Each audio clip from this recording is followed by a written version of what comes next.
কিভাবে হয় যারা আমরা 4 তারিখ এই সুপার মার্কেটে ছিলাম, আমাদের উপর কি পরিমাণের অত্যাচার হয়েছে ভাই। আমরা যে সকল মেয়েরা আসছি, ছেলেদের কথা তো আমরা বাদই দিলাম, ছেলে মানুষের কথা বাদ দিলে আমরা যে সকল নারীরা ছিলাম, আমাদের সাথে তারা কি সব আচরণ ব্যবহার, কি পরিমাণে মারধর করছে, এটা আমরা সকলে জানি। তাদের কিভাবে জামিন হয়, এই সকল অপরাধী কিভাবে জামিন পায়, তাদের জামিনগুলো মঞ্জুর কিভাবে তারা করে, কোন বিবেক দিয়ে এখন আমাদের দেশ চলছে যেখানে আমরা স্বাধীন।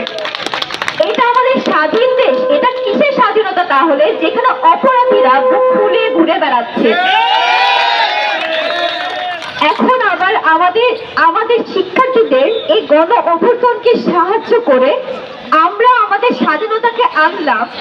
এই সকল অপরাধীরা এখন কি করছে, আমাদের ট্যাগ ব্যবহার করে নিজের স্বার্থ স্বাধীন করছে।